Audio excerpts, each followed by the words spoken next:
structural change will come about. Structural change can come about instantly. Martin Luther King Jr., John Lewis, Diane Nash, Septima Clark, Ella Baker, they didn't know in 1955 when a woman stayed on a bus that it will destroy the architecture of Jim Crow. Structural change over almost a 10-year period. So we don't know. I think our responsibility is to keep striking, keep moving, and keep believing, because when we don't have that, we've already lost. Hey everybody, welcome back to another episode of On One with Angela Rye. Today, y'all are in for a treat. I'm joined by professor, author, my dad that I've adopted, and mentor, Dr. Michael Eric Dyson. 2020 was a year of racial reckoning. During this podcast, we discuss this racial reckoning that has happened across the country, while also talking about his new book, Long Time Coming, Reckoning with Race in America. We talk through the pain we suffered this year and how we turn our pain into power. It's one of my favorite conversations. So many gems. Let's get into it. All my children of the light, born in the city, the steady's trying to teach you right. They see God in everything I write. I would love to give you all a very formal introduction, but that would not be fun. So I decided instead that I would tell you all a few things that you may not know about my mentor, Dad. The first thing that you all might know from watching him on doing his commentary on air is that this is the only person on the planet who you might have to at least pull an online thesaurus to know the last sentence that he completed in conversation with you.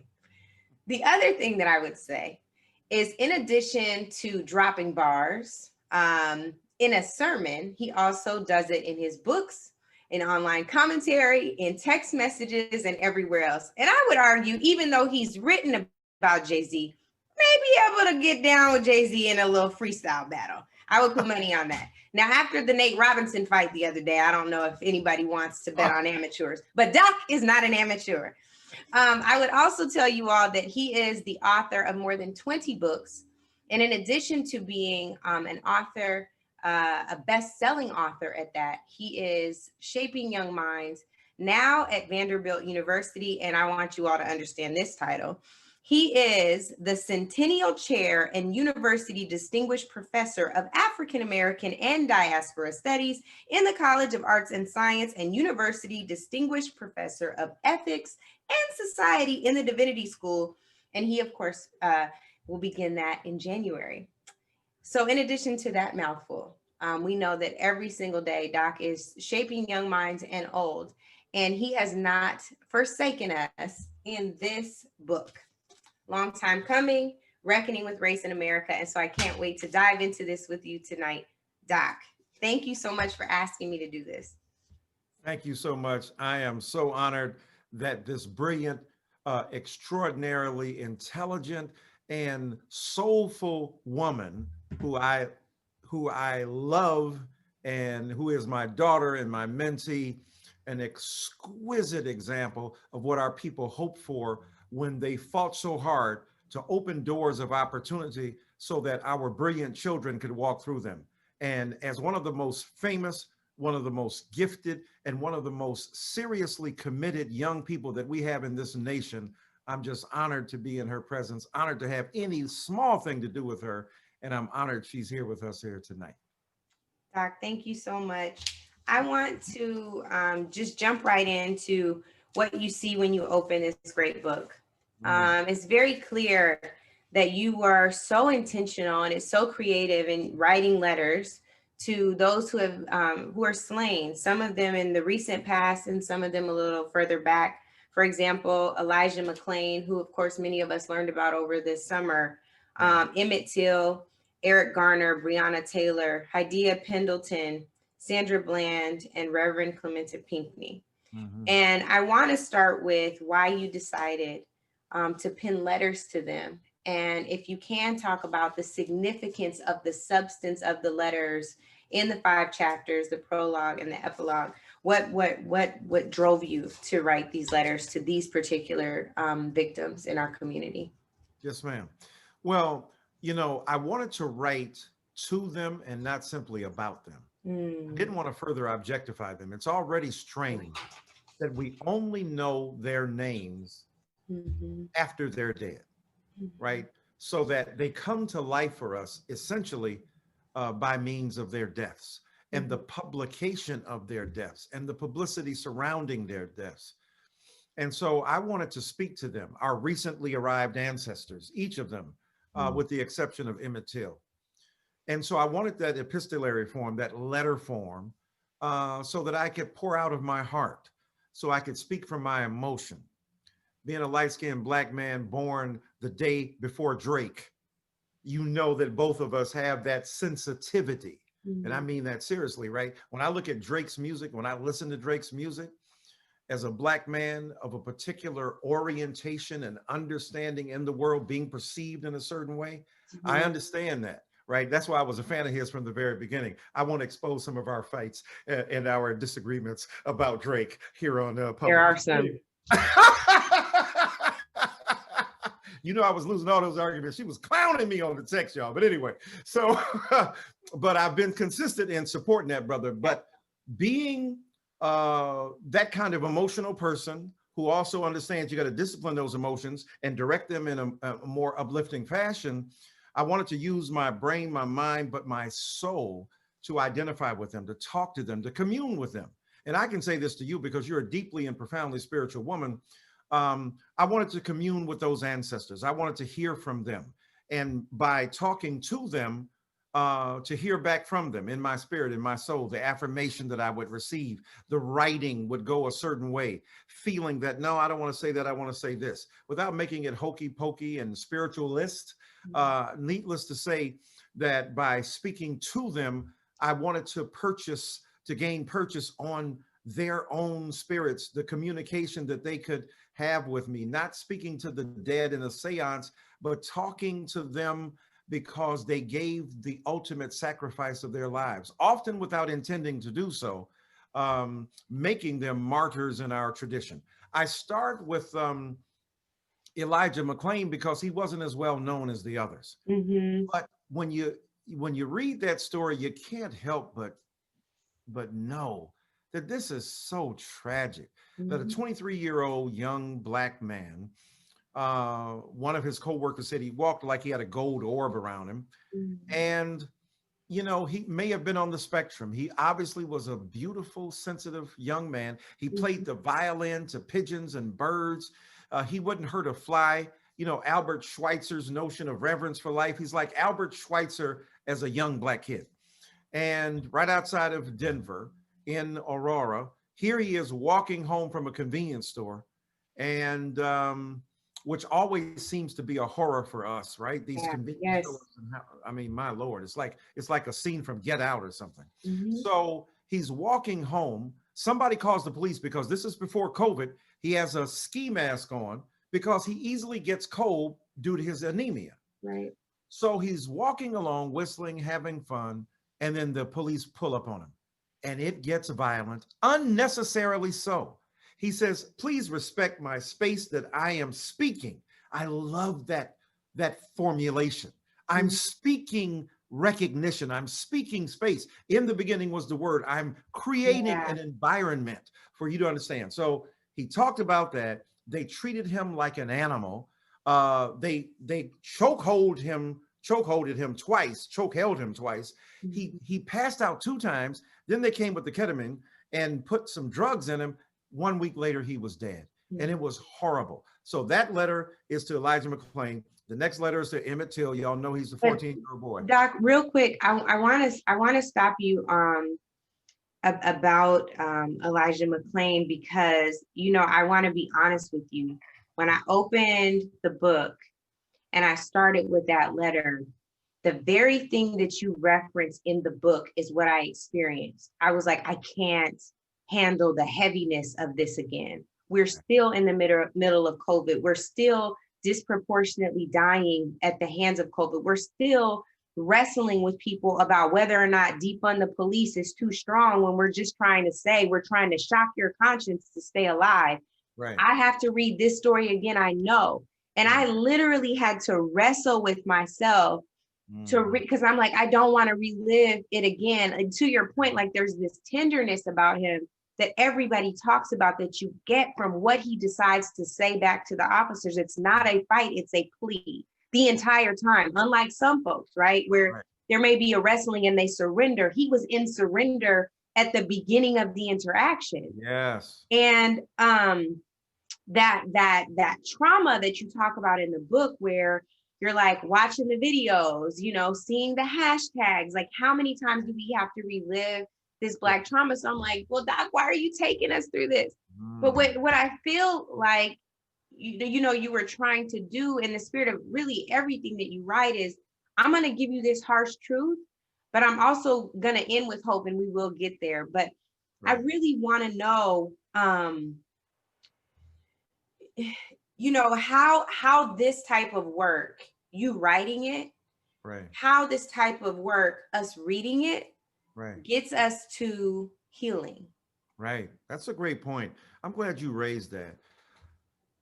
I think part of it, and I don't want to ascribe it simply to this because it's far more complicated, but part of it is generational too, right?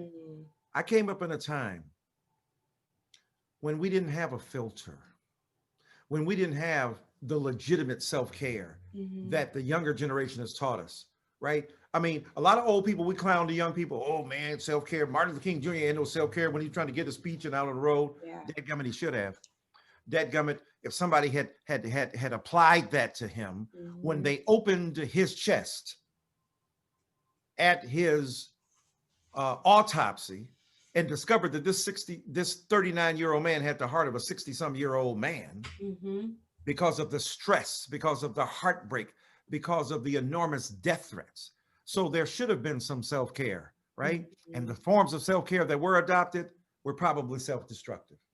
So the point is, though, that I often hear in my class, one of my TAs, they're younger, Dr. Dyson, do you think we should have a warning? And it's so strange to me because I don't want to be cavalier and dismissive. I want to say, I want to take this into account. So if this is hard for you, if this is harsh for you, but these people had no choice. And what I want to say in this book is that the reason I have to present it as clearly and as articulately and as poignantly and as powerfully as I can, they didn't have the leisure or the comfort or the choice not to experience this. And if they could die for this, I feel the least we can do. I'm not saying in a sadistic way to keep reliving it, re-traumatizing ourselves, but I think to confront it and to feel what they felt. You know, I'm a Christian minister.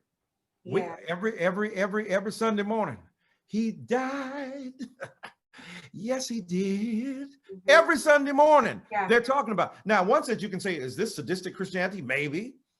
But he died until the blood poured down. So they want you to understand what it is that the sacrifice was for you to live a free life. And in one sense, since I'm calling them martyrs, I want you to understand what their Golgotha was. I want you to understand what that execution was. I want you to understand what this cross that they bore was. And I can't at this point, partly generationally, I have to say, I want to ask young people, indulge me, hear me, bear with me, because we have to hear this. And white brothers and sisters find it hard. They found it hard on Tears We Cannot Stop. They'll probably find some of this hard. I got to say, I love you. I appreciate you, but you got to hear this, because if we don't hear this, maybe, let me put it this way. Maybe if we hear it for real this time, we won't see it repeated again. I would rather live again with the trauma of their deaths so that it would discourage anything else like this from happening. And because we refuse to do it, we make ourselves immune to it. We end up repeating it time and time again. And except we say, I don't want to see it. I have the luxury of not seeing it. I have the luxury of not watching it again. And I understand that. I just don't think we should have that luxury in the face of people who gave up their lives for us. Yeah, I get that, Doc. I do. And you were about to reference this Emmett Till chapter. In the Emmett Till chapter, you do a masterful job of connecting what Emmett Till experienced as a result of what appeared to be him whistling at a white woman Right. And what happened with Christian Cooper in Central Park. And I believe you write this letter to him to demonstrate that we've come kind of far, but throughout the book, we're clear that we haven't come far enough, because you say here, in too many instances, it takes an act of divine intervention to keep Black men from being the targets of revenge for allegedly harming beloved white women. The very thing that Amy Cooper, who now is lovingly referred to as a Karen, was doing. You talk about this adding texture to our racial reckoning. What does texture to our racial reckoning look like in the face of an Amy Cooper versus a Black man sharing her last name, Christian Cooper, in a letter written to Emmett Till? No, that's so beautifully done. I got to take you on the road with me so you can help me explain this book to everybody. I just want to point out that you said this last time we did a book talk, and I've not gone on the road. Even though we are on the road, Doc, technically, this is a we were technically on the road, but I mean, you know, we might have to do a father-daughter book too. I'm ready. All right. So here's the thing. To talk about textures, right? I want people to feel it, right? I'm not a painter, except I try to do so with words. So I want you to feel the grainy existential mystery, the anxiety, the fact that the tables got turned. You know, both last name Cooper, and he got the table. He turned the tables on her, because white Karens are used to being the ones who deputize themselves and direct. Hey, leash that dog up. He had the temerity to ask her to leash her dog up. He flipped the table. Like, how dare you, Black man, right? Ask me to do this. And I want to say to the Amy Coopers of the world, imagine the resentment you felt. Imagine what we deal with every day. Y'all tripping about the dog. People be telling us everything. White folk, I don't know in your experience, but in my experience, they feel that they can tell us anything at any time. I have been up in the mountains of Arizona trying to seek spiritual relief from the ennui and the horror of everyday life, and white folk have interfered in that. I remember Marcy and I were sitting on a darn bus one time, and the person said, who was driving the bus, could you put your stuff up on, on the floor, because if you got it in the seat next to you, somebody won't be able to sit down. So I was about to do it. The white woman said, you heard what he said, move your thing. I was like, ma'am, I said, God bless you. I know you don't mean any harm, but I don't need you to tell me. I'm clearly going to obey what the bus driver said. Well, you should have done it already, and blah, blah, blah. And then we got into a thing, and I said, Jesus Christ. I said, let me tell you something. You have no idea who I am. I said, that's part of your arrogance. I said, in your white privilege to not even understand who I am. And this was the time, I'm not going to lie to you. And I did say this, and I might be ashamed of it, but I'm going to be honest about it. This was the time when the DC sniper was out. And I said to her, you don't even know who I am. I said, I could be the DC sniper sitting up in here waiting for you to get off of this darn bus. Now, that wasn't right. And I admitted, and I confessed my sin. Oh my God. My sin. And her husband, I said, let me tell you something. I said, your husband is sitting next to you right now, begging you to shut up, because he knows you are a minute away from me rhetorically tearing yourself up. And so I said, what I recommend you do is be quiet, because you have no idea who you're fooling with, and you won't battle me. And I said, and if you do, you're going to get hurt. And I said, this is what Black people mean when we say we're trying to escape racism and white folk keep dragging us back in. I literally said that to her on the bus. So, I believe you said every bit of that. I just don't believe you said yourself. I think you probably said but I'm not going to say it because we're at the Commonwealth. You ain't never lied, because you know those purple passages do dot my language.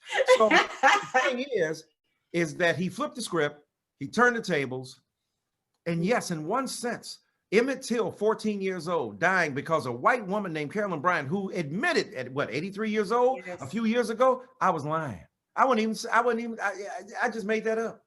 So now your makeup is what gets us tore up and then hung up, lynched up, and then killed.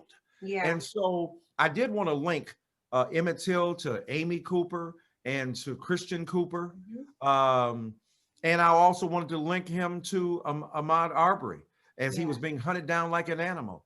And yes, it is so true. The textures, you know, I ask people in the book, imagine how Ahmaud Arbery felt as he's running, chest heaving out of it. And you think 4 minutes ain't long? Imagine running at the top of your speed. Because a truck is following you in front of you and a car is behind you and they are hunting you, and you know the likelihood is they're going to kill you. Yeah. I mean, the terror. This is what I mean by we can't exempt ourselves from at least being there with them metaphorically or symbolically if they had to live it themselves. Yeah. And so, yeah, I wanted to draw the relationship between those and provide texture, nuance, interpretation, so we could feel what they felt and fear what they feared. Yeah. And you know, the other thing that is that I appreciate about this chapter, I know I've already dragged you through your own Karen trauma, but I think it's important too, Doc, because what you do, and this is to a larger point that you have about the book, where you really take on the education system and its inability to not only communicate with, you know, history class, folks in history class, about the textbooks that are used that will brush over slavery or will brush over, you know, systemic and racial oppression. So you, in a very detailed fashion, talk about the rise of a Karen and make it very clear that Karening is not new. Right. You know, in fact, we tapped right into, again, your own Karen trauma from this bus. Right. I'm sure she is also still traumatized, though, Doc. And the thing that I think resonated with me so much, and I hope that people will talk about this passage, share this passage, and make sure that the folks who are like, I want to be an ally, engage around this. You say, Black folks have had the nearly impossible task of convincing the world that what we say about how we are treated is true. Right. Right? Yes, yes. All of this is coming to light while COVID is disproportionately hitting us. The numbers can't lie, data don't lie, right? And then you have George Floyd in 8 minutes and 46 seconds that people cannot escape because of COVID, right? Like they're trapped in their homes having to watch this thing that you're talking about becoming manifest, not because we spoke it and they believed us, Doc, but because they had to watch it. There it is. You know? Again, you're speaking so much more clearly and eloquently than I could. You're right. They had to see it. And you helped me understand, again, even about the, you know, protecting ourselves and self-care, which is necessary. Mm-hmm. But when you have to see it, when you have no choice, when you are just at home, and this is the genius of Martin Luther King Jr., by the way. King said now, and because he had lost out in Albany, Georgia, where my daddy is from, Albany, as they say in Georgia, Albany, Georgia. He had been outfoxed by a sheriff who said, oh, no, we ain't putting all y'all together in no jail. Y'all ain't gonna be singing those songs up in here, dog. So we put some over here, we put some out in the county, we put some in the city. He was ingenious. He split them up. And then they couldn't have caravans of Black people who were congregating together and resisting and some other troubles. So they got defeated in Albany. So King 2 years later said, nah, we're not going to do the same thing here. And he figured out a way. He said, this is a buffoonish supervisor of public safety, Bull Connor, and we're going to let his arrogance lead him to do some ignorant stuff. And on the 6 o'clock news, they're going to play it back. Washing women and children against the walls with water hoses and letting the bicuspids and incisors of police dogs rip into the flesh or nip at the flesh of Black people. King was about, now I know performative is a bad word and I get it, but for me, performance is critical. Performance of, theater of, dramatization of tragedy and trauma. And King was a master theater. A master theatrical person who staged the civil rights movement. Many others did, but him especially. John Lewis on the bridge, staging it. So I say all that to say that we have to watch it, that white folk at their cribs, at their houses, along with the rest of us, but I'm saying especially them, at their homes. They're at home because of COVID. They are already forced to be home. Yeah. So many more of them, millions more, are watching their screens in a way that wouldn't have been if they had been at work. So it was opportunistic for this to happen when it did, and they saw it flash across their screens. And let me tell you what else they said. Oh, we ain't got no excuse this time. We can't say, well, you shouldn't have sassed him. Ain't no sassing. He was going, officer, please, sir. He literally, while he is being murdered, was treating them with great respect. Then they couldn't say he was running because he's under their knees.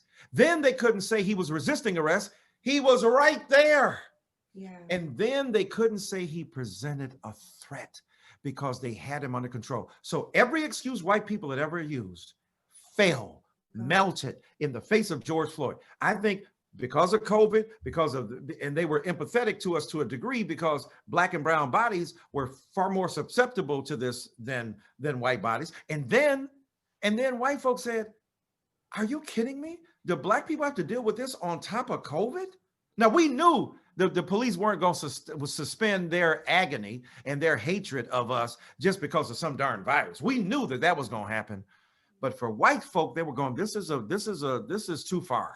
This is tragic, because Eric Garner didn't move them in the same way because it wasn't the same situation. So I think because of all of that, you're absolutely right. They were forced to see it. They couldn't avert their eyes, and they hit those streets and they lined up and they got with Black Lives Matter because they understood for the first time. It woke them up in a way that nothing else had. Not slavery, not Jim Crow, not post-Reconstruction, not working as sharecroppers. You would think it would. Not the civil rights movement, not the black water fountain and white water fountain, not the Civil Rights Bill, not the Voting Rights Act, not the Fair Housing Act. Nothing moved them in a way that the George Floyd murder did, because it was the revolution of the smartphone that changed their perspectives. Now it's died down some in society because you can't sustain that intensity forever, but the change was real, and the change was, I think, hopefully something that will have a permanent impact on our race relations here in America. You know, Doc, I hope you're right. But the main thing I've seen changed, and still, like, it's still changed, is like the email signature block that now says Black Lives Matter. So like, that's not an argument anymore. This is now trendy and trending. But when you start thinking about the real policy shifts, right, we're lacking. So the George Floyd Justice in Policing Act has passed the House, but it can't even get considered in the Senate. Donald Trump issues a toothless executive order around this, really bringing sheriffs to the White House to demonstrate that he's still with Blue Lives Matter. Right. And then we're even in a debate, a hot debate, intra-party with Democrats about whether or not saying defund the police costed people their legislative seats. And all of that in the backdrop of, you draw again a historical connection just by dropping this poem in the book from Langston Hughes right before you get into the Eric Garner chapter where you address George Floyd. It says, I looked and I saw that man they call the law. He was coming down the street at me. I had visions in my head of being laid out cold and dead, or else murdered by the third degree. And that tells us very clearly that this 8 minutes and 46 seconds that was captured has been happening for centuries. This is our experience with law enforcement from the very beginning of, the creation of this country. That's true. So it's like, what is the real shift, and why is a radical shift? Right. Because we can't reform something that was never designed to serve us. Why is that such a problem? Right. Well, you'd have to ask President Obama that, but that was a little. He's not in a decision-making seat, right? No, but he's using his bully pulpit to speak out against the very people who could obviously use his help right now. Let me stay there for a little bit, and then because I wasn't even intending to do that, but let me just. I wasn't intending to bring it up, but you started it. Well, when you said about defund the police and why people can't understand, he one of them. Now, I will defend him on this. Yeah. A lot of people jumped on Obama. And I'm going to answer your question, but I want to answer this first. A lot of people jumped on Obama. They hadn't heard the whole interview. And the reason I went to look to the whole interview is because I get misrepresented all the time. You said this, and I said, "Did you read my book?" No, but I heard you say, "Negro, please, if you ain't read the book," I had to come up with a Jesse Jackson. If my book you do not read, do not attempt to make me bleed. That's what I said. So read the dadgum book. It's right there. So Obama was far more nuanced in a way. Yeah, he was. All right. Because he said, hey, if you're trying to sell some shoes, You're trying to get people to do what you want them to do. And you got to do it in a way. You got to meet them where they are, like Jesus with the woman at the well. He didn't say that, but I'm just putting that in. So he was more nuanced. I get it. But here's the point. Are you more upset at the missed opportunity you think people had when they used defund the police than the real policing problem that causes people to want to defund it in the first place? That's right. And I'm telling you, his words are being used, and he's smart. So we got to say, you a smart dude.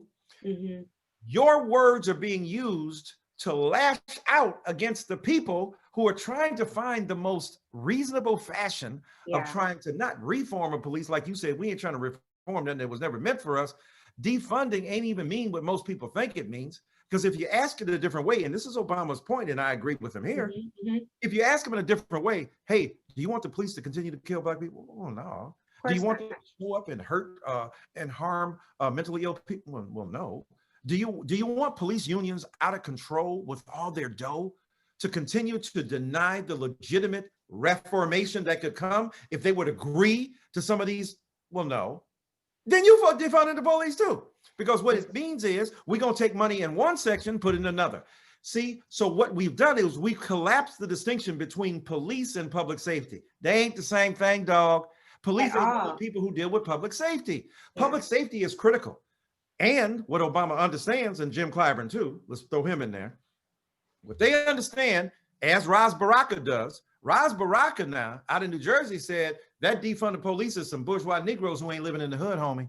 Because I'm up here as a mayor of people in the hood and they need the police. Now we can argue about that. We can argue about that. But my point is there's nuance and complication, texture to how Black people see this. And Obama was tapping into one area of it. Jim Clyburn tapping into one area with him by saying, hey, y'all killed the movement. And these older, Jim Clyburn especially, he's earned his stripes. He knows what he's talking about. Obama been president. I mean, what you gonna say about that?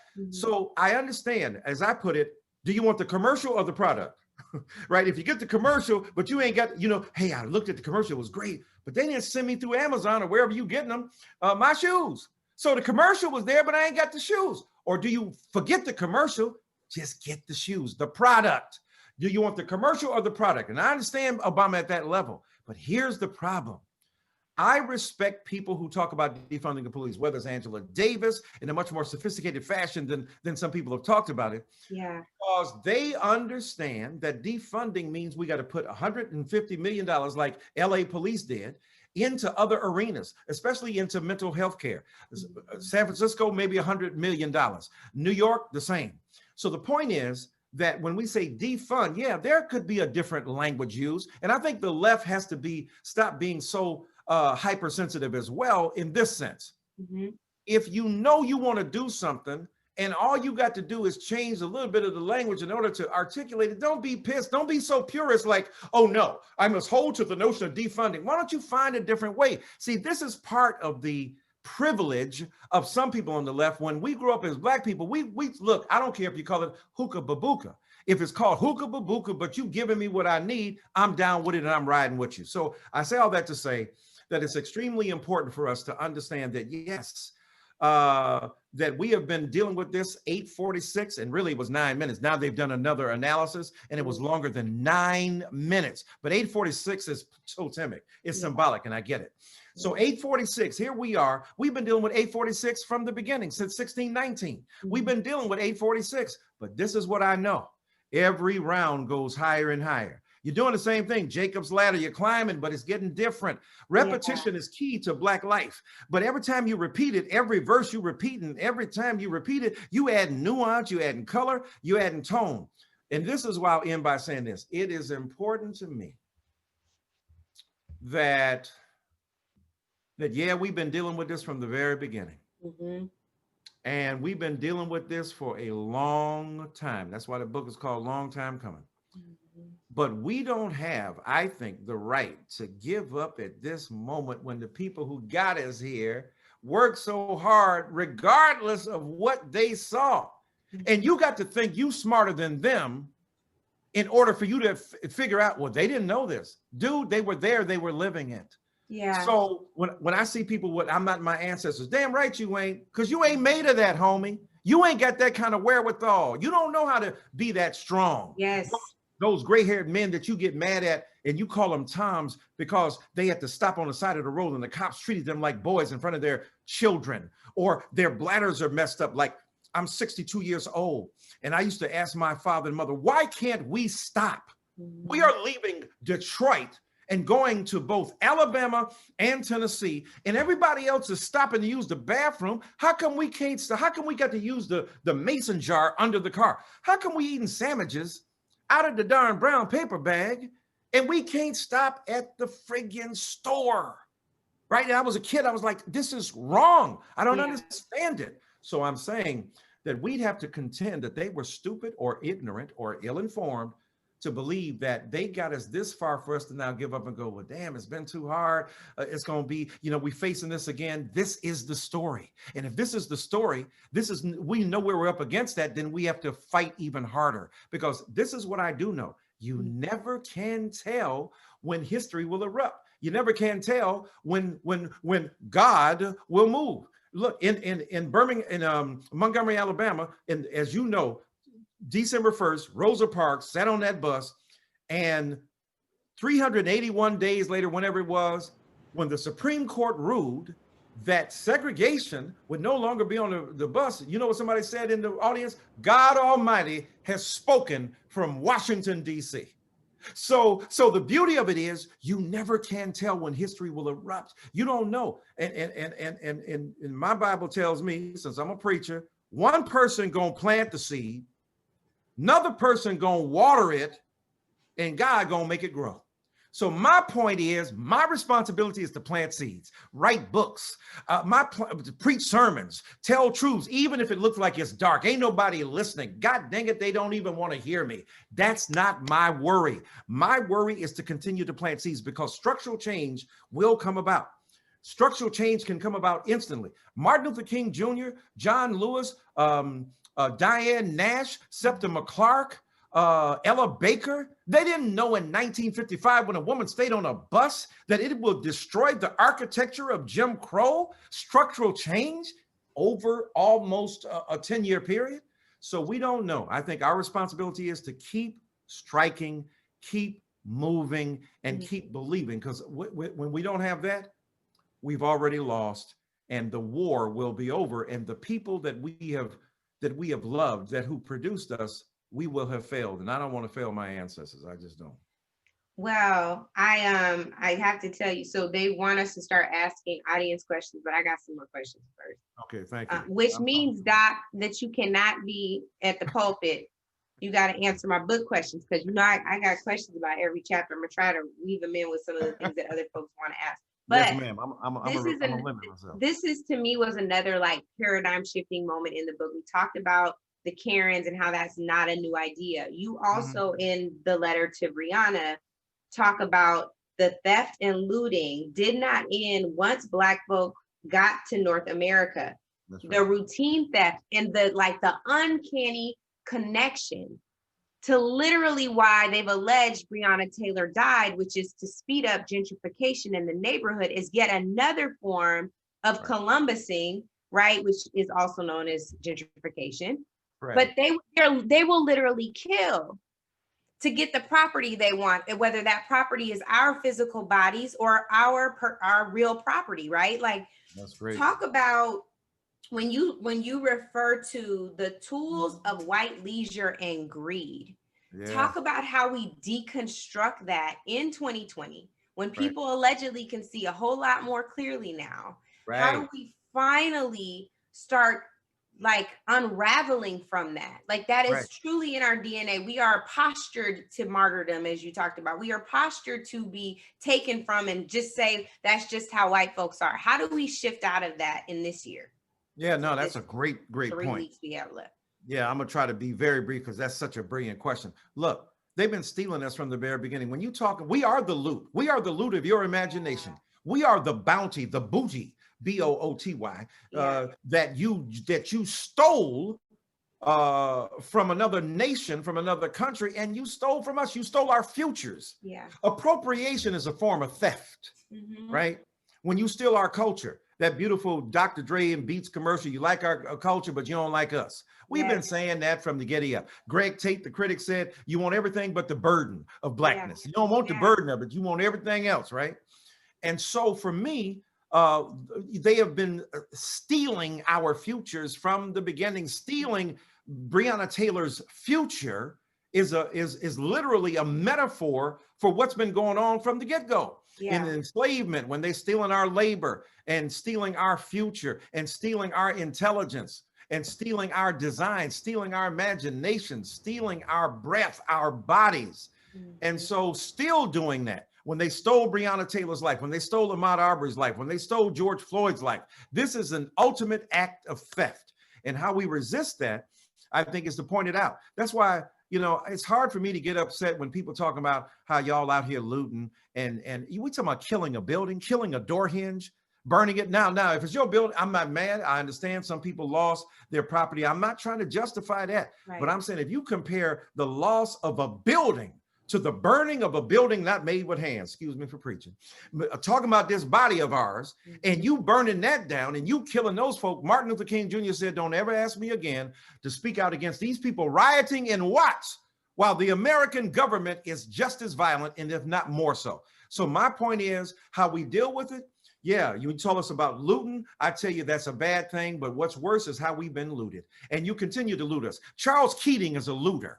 The people who stole money on Wall Street are looters. Donald Trump is the greatest looter that we've had in the White House for a minute.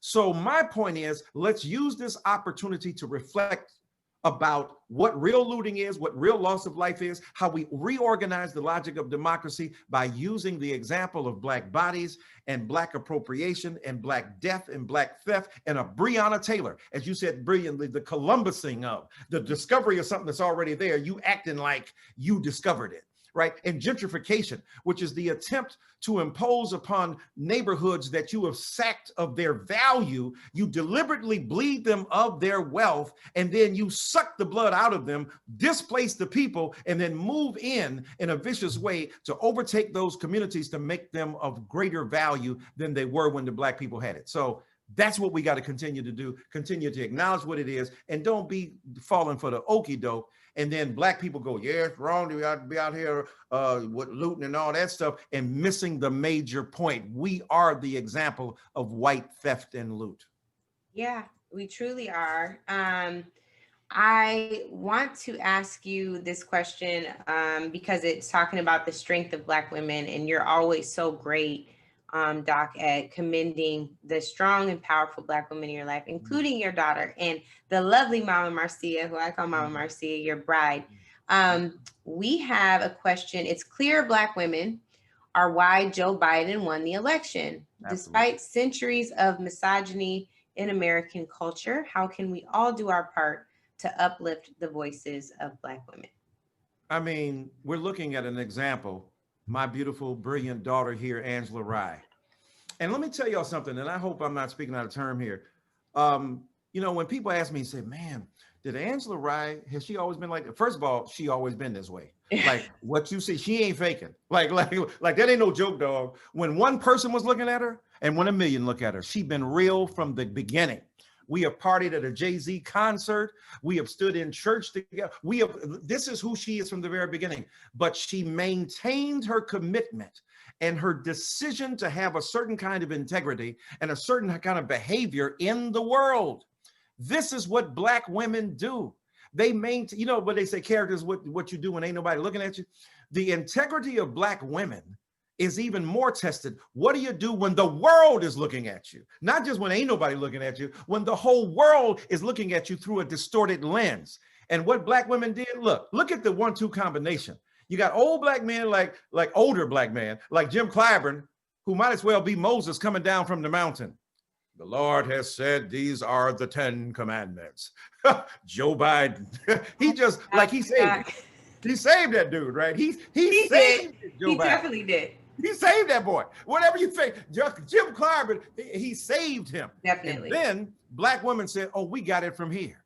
Black women said, okay, you know, you coming down, but when you cross that, you make that exodus and split that sea, we gonna be right there. And Black women, Doug Jones, Black women right there. Black women, right? Black women voting for the tickets that we know are best for us. The uptick of 4% for Black women was an anomaly, I think.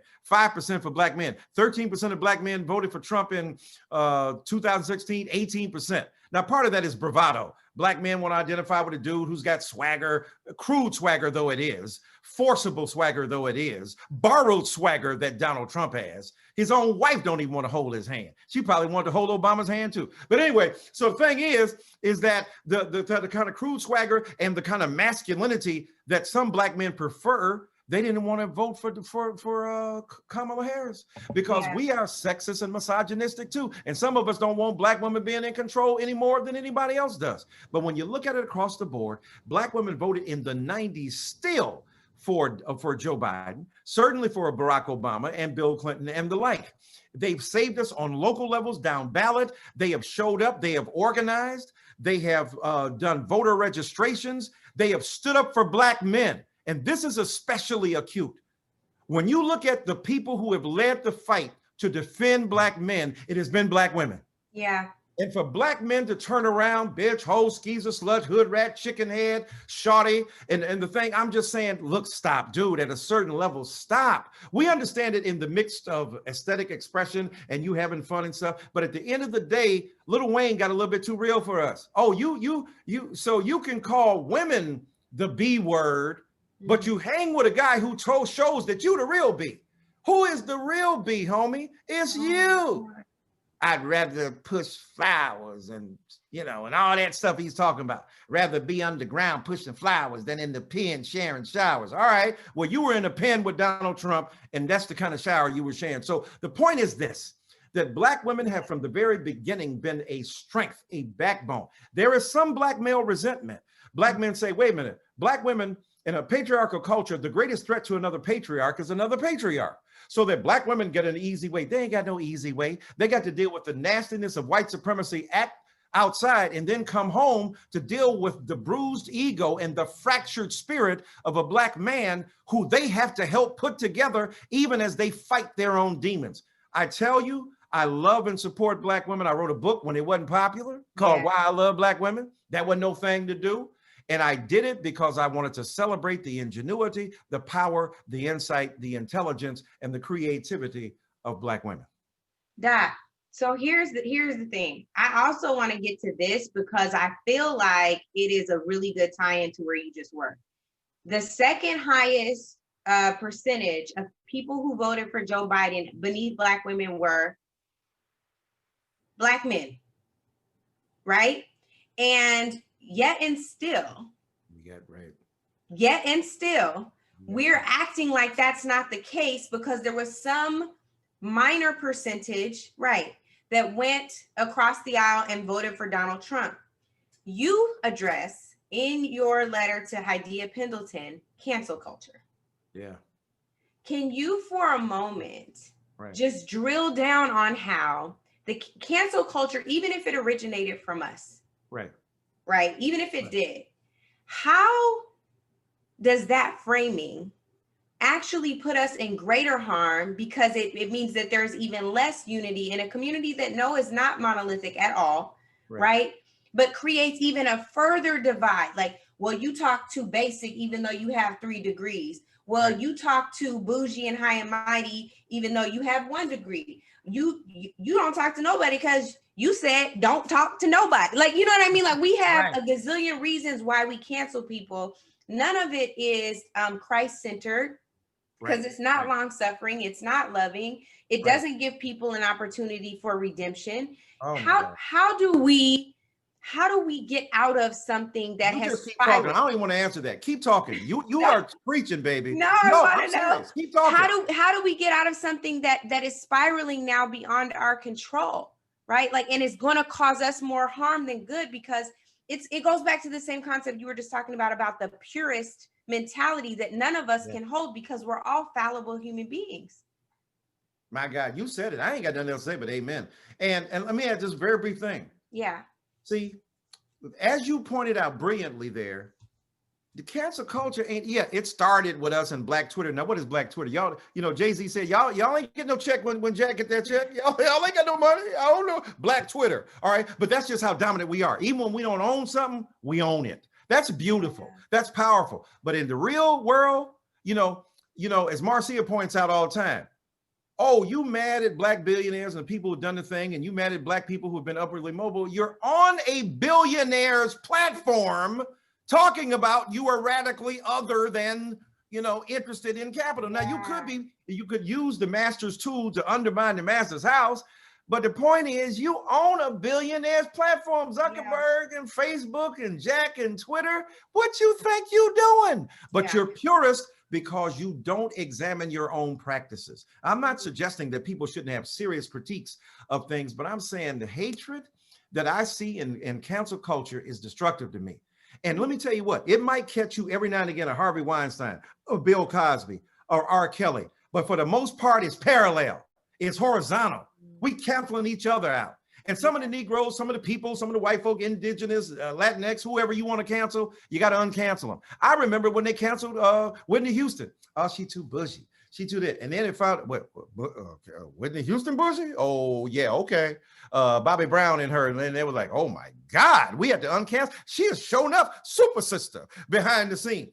But that's the point. You don't know what people are. You don't know what their identities are. And you up here canceling. And if you got so much power to cancel Donald Trump. And you couldn't do it. And I'm telling people, if you're that powerful, you can cancel Donald Trump, then I'm with your cancel culture. But what did you have to do to get rid of Donald Trump? Vote. Yeah. You had to pull a lever. You had to organize. You had to walk your butt to a poll. You had to acknowledge the existence of a system and then use rules to adjudicate your beliefs in a culture that had competing interests, one for Biden, one for Trump. So my point is cancel culture doesn't deliver what it's supposed to deliver. And it removes an individual person, but it doesn't address the system. And as you beautifully said, all this cancel culture is about judging somebody else, the judge and jury. It's the mob. It's like the lynch mob from the KKK brought to bear. And Black people hurt each other that way too. Latinx people hurt each other that way. Women hurt each other that way too. I've seen it. It is distasteful and is disgusting. And in the name of justice, and then I see people who canceled other people get canceled themselves. Because if you were the canceler one day, you're the cancelee the next day. It's me, oh Lord, standing in the need of prayer. So I believe that forgiveness is the best way. And I end by saying this. Look, and I talk about this a little bit in the book. Black people call me from Virginia. They said, hey, Doc, look, we got this governor over here who's been in blackface, and the Black people want to get together. Should we to remove him? I said, hell no. I said, let me tell you a secret, bro. I said, I ain't old for nothing.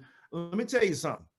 Ain't nothing better than a hobbled white man who understands that his butt was on the line and Black people saved him.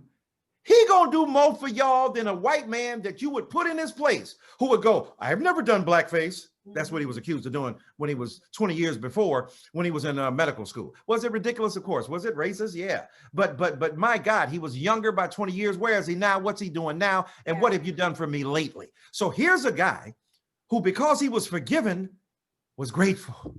And so what did he do? First thing he did, 10,000 felons had their rights restored to them. Right there, you can shout the hallelujah, because a disproportionate number of them were Black.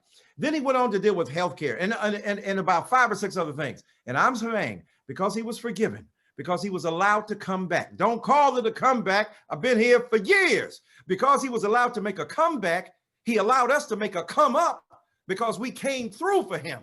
And as a result of that, we held him to account, but we also elevated him. And as you brilliantly said, we don't give people the space to come back and redeem themselves. And let me tell you something else. When you push a man or a woman against the wall, sometimes the only way out is through your behind. Don't be blasting. And so that's what we've got to remember about cancel culture. I think cancel culture is white supremacy by other means. I really do. It is. Yes, it is. So here's my next question. This comes from someone who says he's a Black Baptist preacher, but goes back to this idea of martyrdom. and where we go from here in terms of martyrdom. You talked earlier about self-care almost being something that is foreign to older generations. And also in the book, and this is in the letter to Sandra Bland, you talk about Black exhaustion, which is the very reason why self-care is so necessary. What's so brilliant about this book, Doc, is you're not afraid to tap in and to explore areas where you yourself may be conflicted, and you walk us through those conflicts. Like, we are tired, and we've been tired since before we were birthed, because we carry that exhaustion in our DNA. And so here you say, they think that is just another way to preserve white comfort, and that the most effective way for white folk to overcome their dependence on Blackness is to learn to swim without the aid of Black lifeguards. To me, this feels like the answer to the martyrdom question, right? Like, we have to literally take a step back and release it. Do we feel like white America is ready to be released without a Black lifeguard being present? What do you think? That's a brilliant point. And look, and that's, I think, and that is the brilliance of a younger generation that is tired of the death, tired of the necessary martyrdom, tired of the victimization, tired of the loss of life. That older people, and I don't want to just make it older versus younger, because one day younger gonna be older, then they're gonna be talking, right? But there is something to be said for our belief that it had to be a sacrifice, it had to be suffering, it had to be a kind of martyrdom. And Martin Luther King Jr. was just brilliant, but it wasn't just in his generation. So to contradict myself, or at least add some nuance, look at what happened in that church in South Carolina.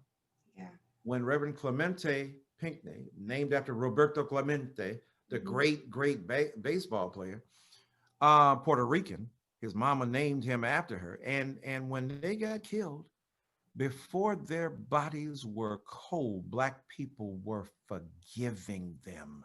My God. The redemption, the self-creation, the self-respect, the honoring of the universe and the laws that dictate how we, engage with one another, that's all embodied right there. So on the one hand, we don't want to create, what did Dr. King say? I'm tired of marching, but talking about exhaustion. He says, if you want us to end our moves into communities, open these communities. He says, I'm tired of marching for something that should have been mine at birth, right? So he said, I'm tired. If you want us to end what we're doing, then open these communities. He said, I don't have a martyr complex, right? He said, I ain't trying to die. I'm trying to live as long as I can, but longevity has its place. So remember that last speech he gave. So the beauty of what you said, of course, is that if we release it, right? Because at the end of the day, we ain't gonna be able to do it by ourselves anyhow. When we release it, we see that there are others who will take charge, who will stand up and begin to take effect, right? To be effective. I remember the story of Elijah in the Bible. He comes, in 2 Kings, it is enough, O Lord, now take away my life, for I'm not better than my fathers. The ancestors, I thought I was better than them. They were holding signs in the Hebrew. I am not my ancestor. No, you ain't. Now he says, but I ain't better than them. Black Lives Matter. We're better than you people in the SNCC and in SCLC. We will not have internecine squabbles. Oh, one of them over here don't like this style. Another one over here hating on that. I don't want to foreground that, but y'all, it's the same thing, dog. So you ain't better than your fathers. I am not better than my fathers. He said, now take away my life. Kill me. For they have slain your prophets and taken down your altar, and they're worshiping a false god. God says, slow down, mates. You're killing them. Be cool. Get some sleep because you're depressed. Get up. First thing God shows him. What do you see over here? You said, I only am I left? You the only one left? What do you see? Oh, 7,000 people. And they ain't worshiping a false god. You don't know everybody doing what you doing on the same track you doing it in, because they're doing it in a different place. You're not the only one. So you take what you do with deadly seriousness, but you don't take yourself too seriously at all. You are not the only one. Michael Eric Dyson ain't the only one. Angela Rye ain't the only one. Martin Luther King Jr. wasn't the only one. Angela Davis ain't the only one. We are of a cloud of witnesses, and that relieves us. Let it go. Do your part. Play your position. Stay in your lane. Examine what you can do. Maximize your skill and talent. Be good at what you do. And when you do that, you have not only lived up to your potential, but you've made the greatest contribution possible for you to make. So I think, yes, it's extremely important for us to relieve ourselves and to bring relief to others by saying, let the white folk have it too. Let them do what they got to do. Yeah. And white folk have to be responsible. Black exhaustion comes because when we talk about being woke, we tell white folk to be woke. We've been woke. We got collective sleep apnea. Yeah. Negroes can't get to sleep. And we don't trust you when we go to sleep, because we figure if we go to sleep and go to sleep for a minute, y'all gonna take the car and crash it. So we got to stay awake because we scared of what you gonna do when you take control. So again, when we understand that, hey, it's a relay race, there are other people out here doing the things that need to be done, and we have to deputize white folk. You got to go into your crib. Because I don't care how smart Angela Rye is. I don't care how smart Michael Eric Dyson is. There's some things some white folk ain't going to hear from nobody except other white people. That's right. If other white people hear from you, you can make a difference. So we deputize white people as well to do the right thing. The one of the greatest things about this book, really everything you write, Doc, is truly there is a self-accountability. There is a history lesson or several. There are several, of course, in this book. You deal with cancel culture, which is something that is, an internal family conversation with our folks, with Black exhaustion, with carrying and the Coopers, like all of these things. And of course, police violence on Black bodies, but you always end with hope. In the letter to Reverend Pinckney, who of course is your fellow clergyman, you say, my hope finally rests in a force of being whose outlines I can't discern with my eyes, nor prove with my mind or mouth. And yet here I am, and there she is, there he resides. And there is this idea that we are not in control of our destiny. We're not in control of the future. And there's a question that came in from an audience member that says, how do we show people that this was not a trend? And I think so much of that lies in that hope that you carry, not only in your writings, but in your spirit, in the way that you live out your life. But give us a little more hope about why this cannot be a trend and why we should not allow it to be a trend that comes to an end, to your earlier point. Yeah, no, bless you for that. And thank you for those words of encouragement from you. The way it can't be a trend, the way we know it's not a trend, it moves from a moment to a movement. It moves from, a first inkling to something deeper. Acknowledge that initially what started as a trend might become tremendous, right? So look, let's be honest, like, oh yeah, we were all doing the thing and all of us were getting into it. We jumped on board, but we discovered when we jumped on board, there was something redemptive about what's going on. Man, I joined church because, I was trying to holler at a few honeys and they were going to church. And then I discovered Jesus was there. My God, okay. Mm-hmm. I mean, I was following you. What I went for ain't what I got there. Yeah. And got from it, right? So what I went for ain't what I got when I got there. And so sometimes trends and, some people might do it because of, showboating or bandwagoning. All right.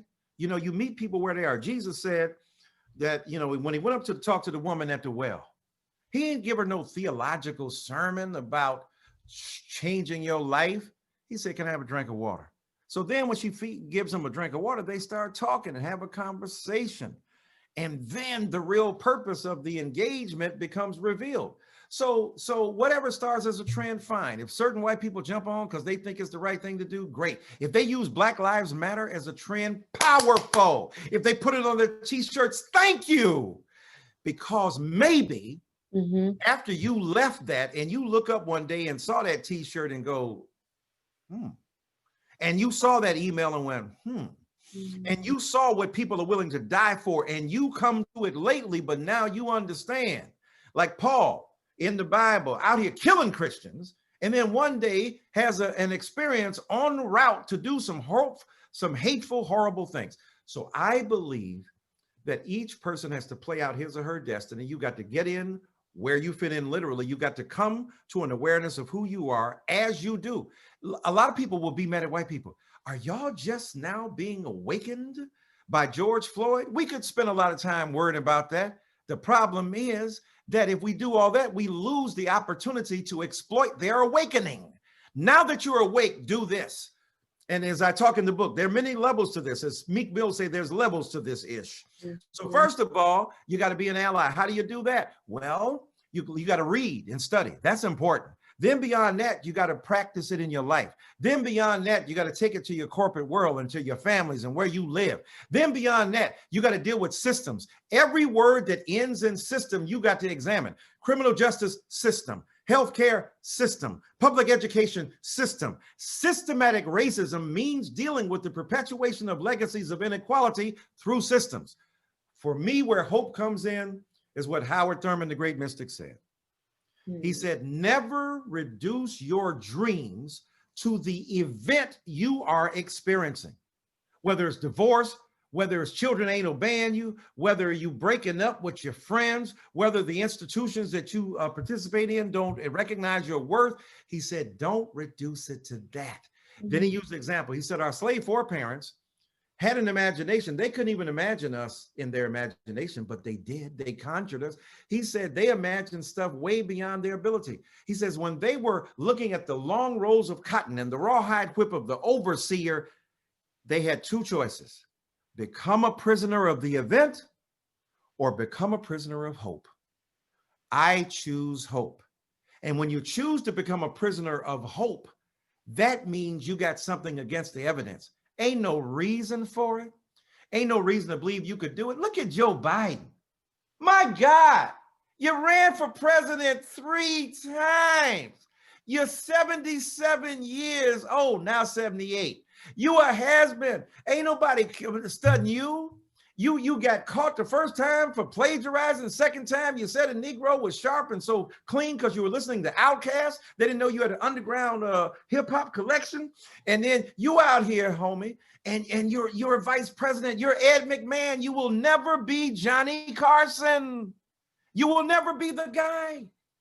77 years old, under conditions that we still can't even explain, that were so unique, that he became the president of the United States of America. So for me, you hold out hope because you never know what time and what place God, the universe, fortune, the cycles of history will bless you, will allow you to erupt and become who you are.